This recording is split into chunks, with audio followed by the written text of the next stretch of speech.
মানুহজনৰ অৱস্থা দেখিছেনে? এজন অসহায় নিৰাশ্ৰয় এজন বৃদ্ধা হয়। তেখেতক আজি এইসকল লোকে খুমটাই থানাৰ পুলিচ প্ৰশাসনে তেওঁলোকক আজি উদ্ধাৰ কৰিছিলে। দিনটোলৈ ঘূৰি ফুৰিছে তেওঁক ক'ৰবাত ৰাখিবলৈ, কিন্তু নেপালে ক'তো ৰাখিবলৈ জেগা। বহুত বৃদ্ধাশ্ৰমলৈ গ'ল ন?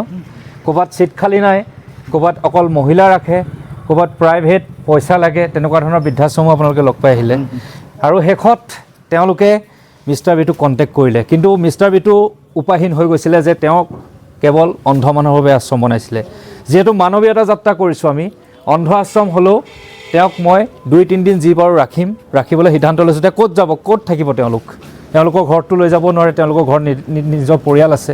গতিকে এতিয়া মই তেওঁক লৈ যামগৈ নিৰাশ্ৰয় দৃষ্টিহীন আশ্ৰমলৈ, তাত ৰাখিম। তাৰপিছত তেওঁক স্থানান্তৰিত কৰিম বেলেগ বৃদ্ধাশ্ৰমলৈ। কপি আছে? ঠাণ্ডা লাগিল। আপোনাৰ নামটো কি? ৰাজু কি লিখে? গোৱালা। আপুনি আগতে ক'ত আছিলে?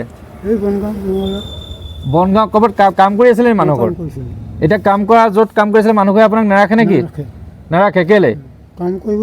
কাম কৰিব নোৱাৰা হৈ গ'ল। আপোনাৰ কোনো ঘৰত কোনো নাই ন? চাওক মানুহ কিমান স্বাৰ্থপৰ। তেওঁ যেতিয়ালৈকে কাম কৰি আছিলে তেতিয়ালৈকে সেই মানুহ ঘৰ ৰাখিছিলে, খাবলৈ ভাত দিছিলে, শুবলৈ বিচনা দিছিলে। কিন্তু তেওঁ আজি দুৰ্বল হৈ গ'ল। দুৰ্বল হৈ যোৱাৰ কাৰণে তেওঁ ৰাস্তালৈ ওলাই আহিব লগা হ'ল। আপুনি ৰাস্তাত কিমান দিন ঘূৰি ফুৰিছিলে? আজি যে তেওঁলোকে পালেগৈ কিমান দিন ঘূৰি ফুৰিছিলে? ভাত পানী একো খাবলৈ পোৱা নাই? আজি এই ছাৰহঁতে খুৱাইছেনে আপোনাক? সকলো আপোনালোকে খুৱাইছে? আজি এই ব্লেংকেটো কিনি দিছে ন? নতুন ব্লেংকেট আপোনালোকে কিনি দিছে ন? আচ্ছা, ব্লেংকেট দিছে। কিন্তু কথাটো হ'ল আজি তেওঁক এইসকলৰ সহযোগত উদ্ধাৰ কৰা বুলি নকওঁ, এয়া এটা সামান্য তেওঁলোকক মই সহযোগ কৰিছোঁ পুলিচ প্ৰশাসনক, যে তেওঁলোকৰ ইয়াক ৰখাবলৈ কোনো জেগা নাই। কিন্তু অলৰেডি মই কথা পাতিছোঁ, বেলেগ বৃদ্ধাশ্ৰমৰ লগত কণ্টেক্ট কৰিছোঁ, আমাৰ ট্ৰাষ্টৰ মানুহে কণ্টেক্ট কৰিছে। তেওঁ প্ৰথম ফোনটো আহোঁতেই মই যেতিয়া তেওঁলোকৰ OC-য়ে ফোন কৰিছিলে, মই তেতিয়াই গম পাইছিলোঁ যে এজনক আজি ক'তো থাকিবলৈ জেগা নাই। মই তেতিয়া তেওঁৰ ব্যৱস্থা কৰিছিলোঁ। আৰু আজি এতিয়া আমাৰ যি দৃষ্টিহীন আশ্ৰম আপোনালোকৰ অনুদানে বনাই থোৱা আছে, তাত আজি তেওঁক সুৰক্ষিত কৰিমগৈ। 2-3 দিন ৰাখি তেওঁক এখন বৃদ্ধাশ্ৰমলৈ ক'লৈ প্ৰেৰণ কৰিম সেইটো আপোনালোকক পিছত জনাম। এতিয়া তেওঁক লৈ যাওঁ, তেওঁক ধুনীয়াকৈ থকাৰ ব্যৱস্থা কৰি লওঁগৈ আমাৰ নিৰাশ্ৰয় দৃষ্টিহীন আশ্ৰমত। তালৈ যাব লাগিব। বাবু গোৱালা, তেখেতৰ বয়স কিমান হৈছে? আপোনাৰ বয়সটো 65 বছৰমান হৈছে ন? গতিকে মানুহে মানুহৰ বাবে যাত্ৰা কৰিবলৈ প্ৰথমতে মানৱীয়তা শিক্ষা লাগিব। তেওঁ যাৰ ঘৰত প্ৰথমতে কাম কৰি আছিলে, তেওঁলোকে তেওঁৰ শক্তি থকালৈকেহে, দেহা থকালৈকেহে বেহা কৰিলে, তেওঁক এৰি দিলে। এনেকুৱা নকৰিব প্লিজ, কৈছোঁ আপোনালোকক। নাম দীনেশ গগৈ ন? ধন্যবাদ জ্ঞাপন কৰিছোঁ। প্ৰথমতে আপোনালোকে এজন বৃদ্ধাক লৈ ৰাতিপুৱা 11 বজাৰ পৰা ঘূৰি ফুৰিছে ন? 11 বজাৰ পৰা এই পৰ্যন্ত এতিয়া প্ৰায় 8 বাজি গ'ল। মই ভিডিঅ'টো আজিয়ে আপলোড দিছোঁ, কাৰণ মই আজি জনাব লাগিব যে আপোনালোকক যে মিষ্টাৰ বিটুৱে কিমান পৰ্যন্ত দায়িত্ব ল'ব পাৰে। কেৱল মানুহৰ বাবে কাম কৰিছোঁ। জুবিন দেশৰ মানুহ বুলি ক'লে নহ'ব। জুবিনৰ দৰে কাম কৰিবলৈ শিকক। কেৱল নিজৰ পেটৰ কাৰণে চিন্তা কৰিলে নহ'ব, আনৰ পেট ভৰাবলৈ শিকাওক। তেতিয়াহে আপুনি জুবিন দেশৰ মানুহ বুলি ক'ব পাৰিব। এজন বৃদ্ধ মানুহক আজি কিয় এইসকলে দিনটো ঘূৰাই ফুৰিব লগা হ'ল কোনো নোলালে। কিন্তু মই আজি নিৰাশ্ৰয় দৃষ্টিহীন আশ্ৰমত দৃষ্টিহীন মানুহ ৰাখিব লাগে, তথাপিতো দায়িত্ব লৈছোঁ তেখেতক 2 দিনৰ বাবে, 2-3 দিনৰ যি পাৰোঁ।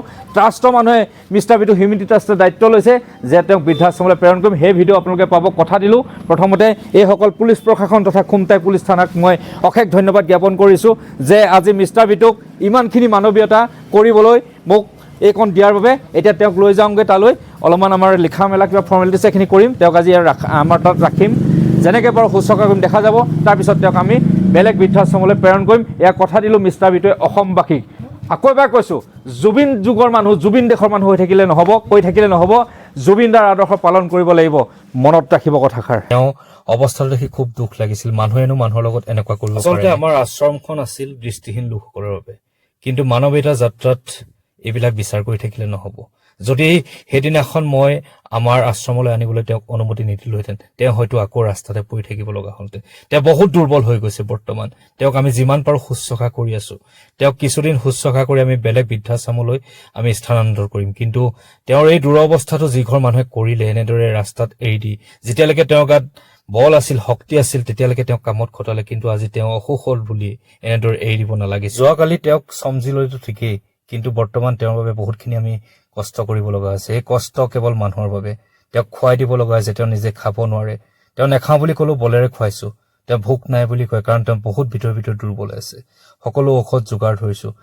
পুলিচে চৰকাৰী চিকিৎসালয়ত দেখাইছিলে কিন্তু কেৱল কেলছিয়াম আৰু বি কমপ্লেক্স টেবলেট দি পঠিয়াই দিলে বৰ্তমান যিহেতু আমাৰ তত্ত্বাৱধানত আছে তেওঁক এনেদৰে এৰি দিব নোৱাৰি দুৰ্বল অৱস্থা এই মানুহজনৰ ক্ষেত্ৰত বহুত কষ্ট কৰি আছে আমাৰ আশ্ৰমত থকা ৰাহুলে পাচাব কৰি দিছিল যোৱাকালি গোটেই চাফা কৰিছে মানুহজনক কাপোৰ পিন্ধাইছে সমস্ত দায়িত্ব পালন কৰি আছে ৰাহুল আৰু মনক ধন্যবাদ জ্ঞাপন কৰিছো সিহঁতি এই মানুহজনৰ লগত নথকাহেঁতেন হয়তো মই বহুত ভাগৰি পৰিলোহেঁতেন কিমান বাৰ খোৱালোহেঁতেন কিমান শুশ্ৰূষা কৰিলোহেঁতেন মই ইফালে ইফালে দৌৰি থাকিব লগা হয় এটাই অনুৰোধ মানৱীয়তা যাত্ৰাত এনেকুৱা কাকো নকৰিব সকলো মানুহ সমান কোনোবা দুৰ্বল হল বুলি লগ এৰি নিদিব তেওঁৰ এটা জীৱন আছে জীৱন থকালৈকে শুশ্ৰূষা কৰিব লাগিব নাজানো তেওঁক কিমান দূৰ সুস্থ কৰিব পাৰো কিন্তু এটা কথাই কওঁ অতি সোনকালে তেওঁক আমি বেলেগ এখন বৃদ্ধাশ্ৰমত থৈ আহিমগৈ বলক চলো আমাৰ ৰাজু গোৱালা অলপ উঠিব পৰা হৈছে খোজকাঢ়িব পৰা হৈছে নিজে পাৰিছে হা হা টিপাটো নাইকিয়া হৈছে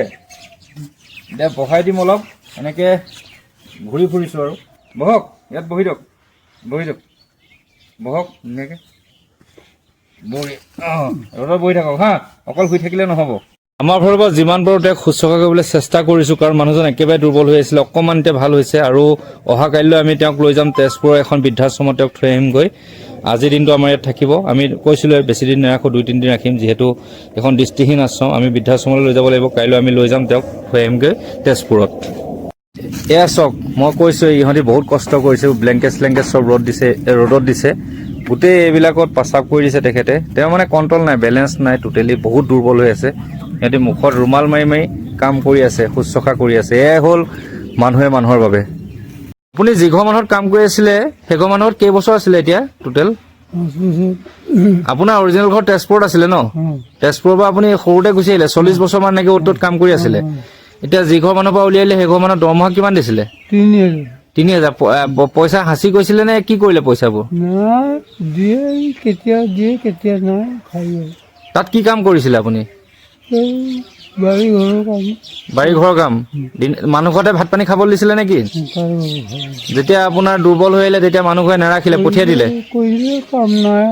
কাম নাই পঠিয়াই দিলে য'ত যা মানে য'ত থাককে থাকগে আৰু তাৰপিছত আপুনি কি কৰিলে হাইৱে কাষৰ ৰাস্তাত থাকিব ল'লে ৰাস্তাৰ কাষতে শুই থাকিব ল'লে তাত খোৱা বোৱা নকৰিলে কেইদিন নাখালে আপুনি লঘোণে কেইদিন থাকিলে 4 দিনমান লঘোণে থাকিলে আপুনি কি আচৰিত আৰু সেইকাৰণে এনেকুৱা অৱস্থা হৈ গ'ল মানুহজন সুস্থ মানুহ আছিলে কিন্তু আমি যিমান পাৰোঁ তেওঁক সুস্থ কৰিবলৈ চেষ্টা কৰিছোঁ আৰু আমি তেওঁক বৃদ্ধাশ্ৰমত থৈ আহিমগৈ অহা কাইলৈ তেজপুৰত বুবুলা আমিতো গোটেই মানুহৰ বাবে গাই ফুৰিলো কিন্তু এজন বয়োজ্যেষ্ঠ গেক গতি কৰিছে চব মানুহে মানুহৰ বাবে হা নে কালি দিনটো আমি মানে থাকিলো তেওঁৰ লগতে হাতটো ধৰকচোন হাতটোৱে মুখখন অকণমান মাৰি দিয়ক আপুনি মই ঢালি দিছোঁ আপুনি হাতত মুখত মাৰক ধুনীয়াকৈ মুখখন ধৰক মানুহে মানুহৰ বাবে গীতটো আজি গাবলৈ মন যোৱা নাই মানুহে এনেকুৱা অৱস্থা কৰিবলৈ আহিছে নে বাৰু হা ইমান গালো মানুহে মানুহৰ বাবে কিন্তু এনেকুৱা গতি কৰিছে এজন মানুহক এনেকে 5 বছৰ দিন কাম কৰালে 3,000কে দৰমহা দিলে কেতিয়াবা দিয়ে কেতিয়াবা নিদিয়ে লাষ্টত যেতিয়া তেওঁ অসুস্থ হ'ল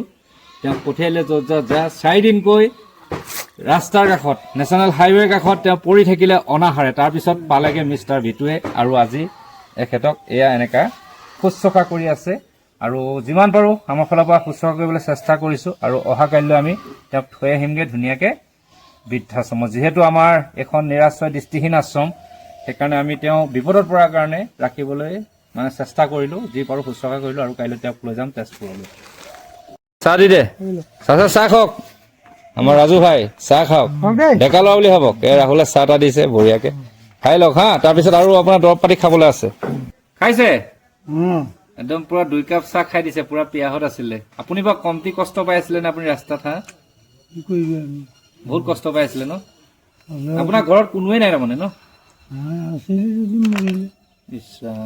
2 কাপ চাহ খাই দিছে একেলগে তেওঁ এতিয়া গা পা ধোৱা যাব সেইখিনি কৰিব তাৰপিছত ভাত খাব তাৰপিছত দৰৱ পাতি খাব লাগিব আমি যিমান পাৰোঁ শুশ্ৰূষা কৰি আছোঁ এয়া হ'ল মানুহে মানুহৰ বাবে এটাই কওঁ মই অসমবাসীক এটাই অনুৰোধ জনাইছোঁ এই 65 বছৰীয়া বৃদ্ধাজনক ৰাজু গোৱালাসকলে ছাপোৰ্ট কৰক আমি অহা কাইলৈ তেওঁক লৈ গৈ আছোঁ তেজপুৰৰ এখন বৃদ্ধাশ্ৰমলৈ এখন নীতি আয়োগৰ অধীনত থকা স্মাইল প্ৰজেক্টৰ আণ্ডাৰত থকা এখন বৃদ্ধাশ্ৰমলৈ তেওঁক প্ৰেৰণ কৰিম তাত ৰাখিম তাত সেই গোটেই প্ৰচেছটো দেখাম কিন্তু কাইলৈ আমি ইয়াৰ পৰা 7 বজাতে ওলাম আমি ৰাজু গোৱালাক লৈ পেলাই তেজপুৰ অভিমুখী হ'ম গতিকে সকলোৱে ছাপোৰ্ট কৰিব এইজন ৰাজুগোৱালাক। তেওঁ বৃদ্ধাশ্ৰমত থাকিলেও সকলোৱে যাতে তেওঁক লগ দিয়ে তাকে কামনা কৰিলোঁ। এতিয়া আমি তেওঁক বাকীখিনি কাম কৰাই লওঁ, ধুনীয়াকৈ গা পা ধুৱাই কাপোৰ কানি পিন্ধাই ভাত পানী খুৱাই দৰৱ পাতি খুৱাই আজিৰ ৰাতিটো ৰাখি কাইলৈ তেওঁক আমি থৈ আহিমগৈ। ধন্যবাদ। সকলোৱে ছাপোৰ্ট কৰি যাব, ভিডিঅ'টো যিমান পাৰে শ্বেয়াৰ কৰিব যাতে এনেকুৱা মানুহৰ লগত কোনেও তেনেকুৱা নকৰে, মানুহক ব্যৱহাৰ যাতে নকৰে, মনত ৰাখিব কথা। আমি আজি আমাৰ ৰাজু ভাইক থৈ আহিমগৈ আশ্ৰমত। এইবোৰ চব টোপোলা বান্ধি লৈছোঁ, ধুনীয়াকৈ চোলা পেণ্ট আনি পিন্ধাই দিছোঁ। যাবগৈ লাগিব আৰু দেই। আপোনাক থৈ আহোঁগৈ জেগাত, তেজপুৰ এখন বৃদ্ধাশ্ৰমত তেওঁক থ'বলৈ ওলাইছোঁ। এতিয়াৰ পৰা বহুত এটা দীঘলীয়া জাৰ্ণি কৰিব লাগিব। ব'লক যাওঁ ৰাজু ভাই। জেগা তাত আশ্ৰম, তাত গোটেই বয়সস্থ মানুহ থাকে। ইয়াত আমাৰ মানে ইয়াত এখন আমাৰ যিহেতু মই আগতেই কৈছোঁ আমাৰ এখন দৃষ্টিহীন আশ্ৰম, আমি বৃদ্ধাশ্ৰম নহয়, সেইবাবে বৃদ্ধাশ্ৰমলৈ তেওঁক প্ৰেৰণ কৰিব লাগিব। গতিকে এতিয়া লৈ যাওঁ, বহুত দূৰলৈ যাব লাগিব, তেজপুৰ বহুত দূৰ গৈ পেলাই তাত কি কি হয় সকলো দেখাওঁ আপোনালোকক। যাওঁ ব'লক এতিয়া তেজপুৰলৈ ৰাজুগোৱালাক লৈ। এয়াই হ'ল মানুহৰ জীৱন। যেতিয়া মানুহ স্বাস্থ্য ভালে থাকে তেতিয়া সকলোৱে আদৰ দিয়ে, যেতিয়া একো নাইকিয়া হৈ যায় তেতিয়া এনেকুৱা ধৰণৰ অৱস্থা হয়। এই মানুহজনক আমি দুদিনকৈ ৰাখিলোঁ, শুশ্ৰূষা কৰিলোঁ, একেবাৰে বেয়া অৱস্থা হৈ আহিছিলে আৰু আজি তেওঁক থ'বলৈ নিছোঁ। সিহঁতক ধন্যবাদ জ্ঞাপন কৰিছোঁ। এইকেইটা সৰু সৰু ল'ৰা বহুত শুশ্ৰূষা কৰিছে, একদম মানে গোটেই লেতেৰা পায়খানা পাচাব সকলো চাফা কৰিছে। গতিকে এইখিনি ল'ৰাক মই শিক্ষা দিছোঁ যাতে মানৱীয়তা যাত্ৰা কৰিবলৈ। এতিয়া ৰাজু ভাই আমি যাব লাগে আৰু দেই, মাৰি দিছোঁ দৰজা। যাওঁ ব'লক, এটা দীঘলীয়া যাত্ৰা তেজপুৰলৈ, প্ৰায় 3 ঘণ্টা লাগিব, তাৰপিছত আমি পাই আছোঁগৈ তেওঁৰ গন্তব্যস্থান। এটি বহুত শুশ্ৰূষা কৰিলে, চাচা বহি লৈছে, ৰাজু ভাই বুলিয়ে কৈছোঁ, বহি লৈছে। এইটো ৰাহুলৰ সদায় মনত ৰাখিব, এজন মানুহক চাফ চিকুণ কৰি গোটেই একদম ধুনীয়াটো কৰি পঠিয়াইছে। এয়া বস্তু পাতি সকলো লৈ লৈছোঁ, যি য'ত আছিলে সকলো লৈছোঁ। আৰু মই মানৱীয়তা নিৰাশ্ৰয় দৃষ্টিহীন আশ্ৰমক ধন্যবাদ জ্ঞাপন কৰিছোঁ যে এইখন থকাৰ বাবে আজি এজন মানুহক দুদিনকৈ আশ্ৰয় দিব পালোঁ। আৰু এইসকলে তেওঁলোকক বহুত তেওঁক আল পৈচান ধৰিলে। গতিকে এতিয়া ইয়াৰ পৰা বিদায় লৈছোঁ, যাওঁ ব'লক তেজপুৰলৈ। আৰু আহি পাই গ'লোহি বিশ্বনাথ চাৰিআলি, আৰু আমাৰ বাবে ৰখি আছিলে মিছন চাৰিআলি নি দোলাবাৰী। আৰু ইয়াৰ পৰা কিমান দূৰ যাব লাগিব? আৰু আপোনাৰ 5 কিলোমিটাৰ। এয়া হ'ল দীপক বৰা, তেওঁ ৰখি আছিলে, আমাৰ ট্ৰাষ্টৰ মেম্বাৰ হয় বিশ্বনাথৰ। তেখেতে এতিয়া লৈ যাব সেই আশ্ৰমখনলৈ। আশ্ৰমখনৰ নামটো কি? আনন্দ বিষ্ণু আশ্ৰম। আচ্ছা, এতিয়া ইয়াৰ পৰা কিমান দূৰ যাব লাগিব? ইয়াৰ পৰা আপোনাৰ 5 কিলোমিটাৰ। 5 কিলোমিটাৰ পূৰা কণ্টিনিউ 3.5 ঘণ্টা, প্ৰায় 3.5 ঘণ্টা গাড়ী চলাইছোঁ। এতিয়া ব'লক তালৈ যাওঁ দীপকৰ লগত। ধন্যবাদ দীপক, তুমি এইখিনি ব্যৱস্থা কৰি দিয়াৰ বাবে। আৰু আহি পালোহি বৃদ্ধাশ্ৰম, আনন্দ বৃদ্ধাশ্ৰম। ইয়াত বহুতো ককা আইতা আছে, মই দেখাম। প্ৰথমতে আমাৰ ৰাজুগোৱালা দেৱক নমাই লওঁ, আহক। আপোনাৰ ঠিকনা পালোহি আৰু অলপ বহক, ইয়াতে বহক, আমি অলপ কাম বনখিনি কৰি লওঁ দেই। বহক। ফাইনেলি সকলোখিনি কৰা হৈ গ'ল। জীৱনৰ প্ৰথমবাৰৰ বাবে কাৰোবাৰ বৃদ্ধাশ্ৰমত থ'বলৈ আহিছোঁ, যিটো বস্তু আচলতে মোৰ খুবেই দুখ লাগে, বৃদ্ধাশ্ৰমত যেতিয়া থ'বলৈ আহোঁ, কিন্তু উপায়হীন। আৰু এওঁলোকক ধন্যবাদ জ্ঞাপন কৰিছোঁ, ইছমাইল প্ৰজেক্টৰ আণ্ডাৰত চলি থকা যি আনন্দ বৃদ্ধাশ্ৰমে আজি সেই দায়িত্ব ল'লে তেখেতৰ চিকিৎসা সেৱা তেওঁলোকে আগবঢ়াব, বহুতখিনি কৰিব, বহুত ভাল কাম কৰি আছে এওঁলোকে। কিন্তু দুখ লাগিছে এটা কথাৰ কাৰণে যে গোলাঘাট, তেওঁ জনামতে গোলাঘাট জিলাতো ইছমাইল প্ৰজেক্টৰ আণ্ডাৰত আশ্ৰম আছিলে, তাত হয়তো কি কাৰণে ছিট নাই বুলি ক'লে বা নাজানো, তালে পুলিচ প্ৰশাসনে নিছিলে নাই নাজানো, কিন্তু তাত পোৱাহেঁতেন আজি ইমানখিনি কষ্ট কৰিব লগা নহয়, মই গোলাঘাটৰ পৰা ইয়ালৈ দৌৰি আহিব লগা নহ'লহেঁতেন। বাকী ধন্যবাদ জ্ঞাপন কৰিছোঁ আপোনাক, এজন অসহায় মানুহক। আমি বহুত দিন গোলাঘাটত আমিও সেৱা আগবঢ়োৱা আমাৰো অভিজ্ঞতা আছে। আৰু আমি গোলাঘাট নিৰ্মাণ মহিলা গোটৰ হৈ বহুত দিন মই তাতো ৰাইজৰ সেৱা কৰিছোঁ। তাতো গোলাঘাট নিৰ্মাণ মহিলা গোটৰ আপোনাৰ গোলাঘাটত কিজানি অসমৰ ভিতৰত সকলোতকৈ বেছি চেল্টাৰ হোম আছে। সকলো ধৰণৰ চেল্টাৰ হোম আছে। আপোনাৰ ৰাইজৰ মানে হেৰিৰ কাৰণে জ্ঞাতৰ্থে মই কৈ দিওঁ, গোলাঘাটত আছে আমাৰ ঘৰ বৃদ্ধাশ্ৰম প্ৰথম কথা। তাৰপিছত আছে নিৰ্যাতিত মহিলাসকলৰ কাৰণে বা উমেন ট্ৰেফিকিঙৰ কাৰণে আছে, এটা আছে শ্ৰদ্ধাৰ ঘৰ, এটা আছে উজলা ঘৰ। তাৰপিছত আপোনাৰ বাটে পথে যিসকলে মানে পৰিত্যক্ত শিশু পেলাই দিয়ে, মানুহে কিবা কৰে, তাৰ কাৰণেও তাতে হেৰি আছে, কি বুলি কয়, শিশু গৃহ আছে গোলাঘাটত। ভাল ইনফৰমেশ্যন দিছে এইখিনি, আচলতে মই নাজানো। আপোনাৰ ministry of social justice and এম্পাৱাৰমেণ্টৰ অধীনত আমাৰ ইয়াত নিচিনাকে ডাঙৰ আশ্ৰম আছে তাতে ধ্ৰুৱনগৰত। ধ্ৰুৱনগৰ আপোনাৰ জিমখানা ক্লাবৰ, আপোনাৰ সেই মৃদুলা বৰুৱা বাইদেউৰ যে ঘৰৰ কাষেদি সোমাই যাব লাগে, জিমখানা ক্লাবৰ কাষেদি সোমাই গৈ ধ্ৰুৱনগৰত আপোনাৰ প্ৰজেক্ট স্মাইলৰ ডাঙৰ আশ্ৰম আছে। তাতে আপোনাৰ ধৰক সকলো ধৰণৰ ভিক্ষাৰী বাটে পথে পৰি থকা মানুহ তাতে পুলিচে নি ৰাখে আৰু আপোনাৰ গোলাঘাটৰ ডিষ্ট্ৰিক্ট ছ'চিয়েল ৱেলফেয়াৰ অফিচাৰে very well concern about it Thank এইটো you. Thank you কোনো so much. কাৰণতে মানে এইটো হেৰি নোহোৱা নহয় হয় হয় তেওঁলোকে অজ্ঞাত মানে অজ্ঞ নহয় হয় তেওঁলোকে সম্পূৰ্ণভাৱে জ্ঞাত হয়। আৰু জিলা পুলিচ প্ৰশাসন সদায় গোলাঘাট নিৰ্মাণ মহিলা গোটৰ লগত জড়িত হৈ আছে হয় হয় আমি আজি ইয়াত যেনেকৈ আমাৰ Brahmaputra environment conservation and community management group আমাৰ NGOটোৰ নাম হয়। আৰু আমাৰ আশ্ৰমখনৰ নাম হ'ল প্ৰজেক্ট স্মাইল Yes. আৰু ইয়াতে এখন এটাচমেণ্ট মানে অল্ড এজ হোম এটা ছেটআপ আছে এইটো হ'ল আনন্দ অল্ড এজ হোম হয় আৰু এটা মেণ্টেল ৰিটায়াৰ্ড ছেকশ্যন আছে আমাৰ ইয়াত হয় মানসিকভাৱে অসুস্থ মানুহখিনিকো আমি ইয়াত চোৱা চিতা কৰোঁ অসম চৰকাৰৰ অধীনত হয়। হাবুৱা হোম এটা আছে হয় ৰাইজৰ কিবা অসুবিধা হ'লে আমাৰ 24 ঘণ্টা ইয়াতে আহিব পাৰে হয়।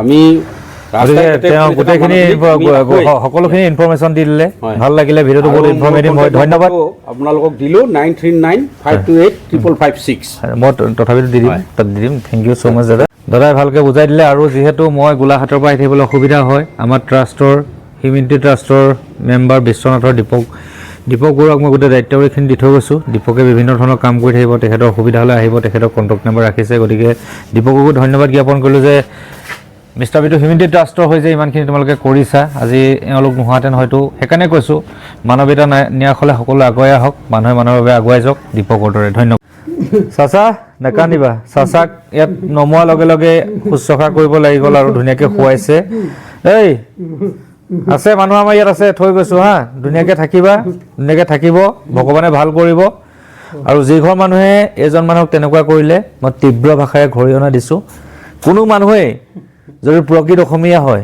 অসমীয়াৰ ওপৰত এই কাম নকৰিব যাৰ বাবে আজি মই গোলাঘাটৰ পৰা তেজপুৰ পাব লগা হ'ল যদি তেজপুৰ এখন যিখন স্মাইল প্ৰজেক্টৰ আণ্ডাৰত থকা আশ্ৰমে যদি তেওঁক দায়িত্ব নল'লেহেঁতেন আজি তেওঁক ক'লে নিলোহেঁতেন কাৰণ মই দৃষ্টিহীন আশ্ৰম ৰাখিব নোৱাৰোঁ গোটেই অসমখন সংগীত যাত্ৰা কৰি কেৱল দৃষ্টিহীন মানুহৰ কাৰণে আমি বনাইছিলোঁ আমি ৰোলৰ বাহিৰত যাব নোৱাৰোঁ গতিকে আজি মই এই স্মাইল প্ৰজেক্টৰ আণ্ডাৰত থকা আনন্দ বৃদ্ধাশ্ৰম তথা সকলো কৰ্মকৰ্তাক ধন্যবাদ জ্ঞাপন কৰিছোঁ আৰু এজন বৃদ্ধৰ জীৱন সুৰক্ষিত কৰিলোঁ এটা দীঘলীয়া জাৰ্ণি কৰিলোঁ এতিয়া আকৌ যামগৈ ৰাতিকাল আহি তেওঁলোকক চমজালোহি ভালকৈ থাকক তাকে কামনা কৰিছোঁ এটা কথা বাৰে প্ৰতি কৈছোঁ আপোনালোকে এই ভিডিঅ'বিলাক যিমান পাৰে শ্বেয়াৰ কৰিব অসমত সজাগতা আনিবৰ কাৰণে কাম কৰি আছোঁ যদি শ্বেয়াৰ কৰিলে বেয়া পায় আপোনাৰ নিচিনা নিষ্ঠুৰ মানুহ ক'তো নাই সেই মালিকজনৰ দৰে আপোনাৰ হৃদয় নিষ্ঠুৰ হ'ব যদি এজন বয়োজ্যেষ্ঠ মানুহৰ জীৱন সুৰক্ষিত কৰা ভিডিঅ' যদি আপোনালোকে শ্বেয়াৰ কৰিবলৈ বেয়া পায় তেতিয়াহ'লে তেওঁক অৱমাননা কৰা সেই মানুহজনৰ দৰে আপোনালোকো হ'ব গতিকে ইমানখিনি কথা আপোনালোকৰ মন মগজুৱে যদি এজন মানুহৰ জীৱন সুৰক্ষিত কৰা